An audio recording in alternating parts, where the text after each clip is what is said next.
Roger, the debate, sometimes acrimonious, between science and religion, I love. And the reason I do is that reality, existence, to explore that is extremely important, and these are two powerful vehicles to see reality. What do you think of the debate? Well, science and religion have been the arbiters of human reality for some centuries now. And the question of how they fit together, if they do, is really one of the great conundrums of our time. There's an extraordinary dialogue that's going along. Actually, I'm probably being generous calling it a dialogue because it's more like a diatribe at times. But there is this great debate going on in our culture at the moment between science and religion. But in many cases, they seem to be talking past each other, using different terms in some cases, but actually also perhaps even talking about different stages of development. And I think that's a key idea, and one which has not been understood, and is really one of the reasons why the scientists and religious people may be talking past each other. I need to give a little context here and say that one of the great discoveries of the last few decades in psychology is that adults develop and that there are stages that people pass through. And we now know that there are different stages of, for example, cognitive development and moral development and religious faith development. And yet that hasn't been appreciated in the science-religion dialogue. But clearly, people approach religion not only in different ways, but at different developmental stages. And the research suggests that people begin at what's called a mythic literal stage, that is, at which they assume the religious myths and stories are literally true, and they believe them verbatim.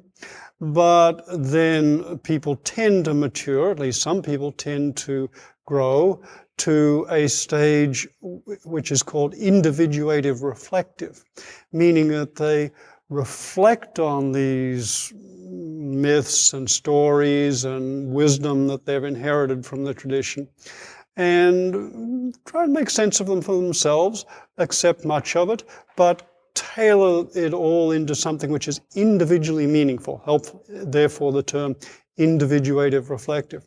But then a small number of people move into what's called the universalizing stage.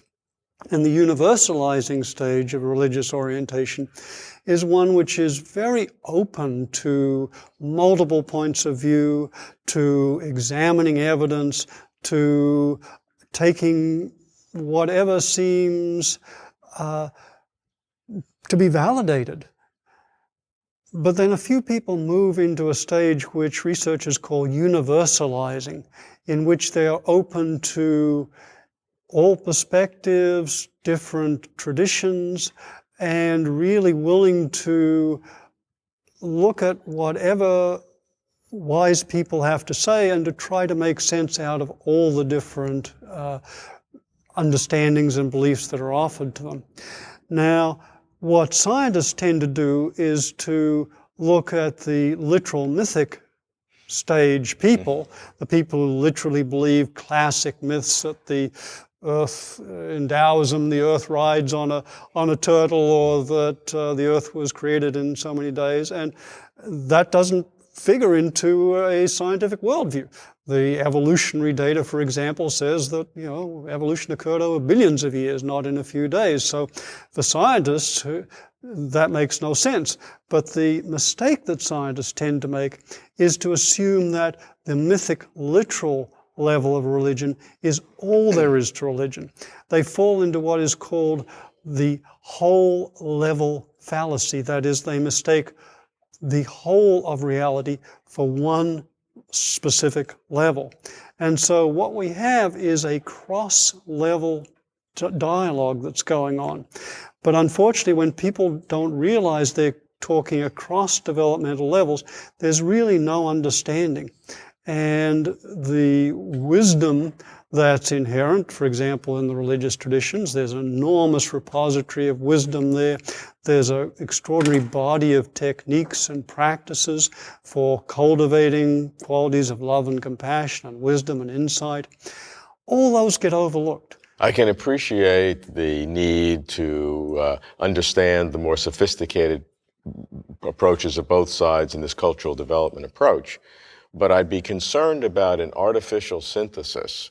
And why I sort of like the acrimony, as strange as that sounds, is because it forces everyone to really focus on their core beliefs. So I'm not interested in some artificial harmony. I want reality.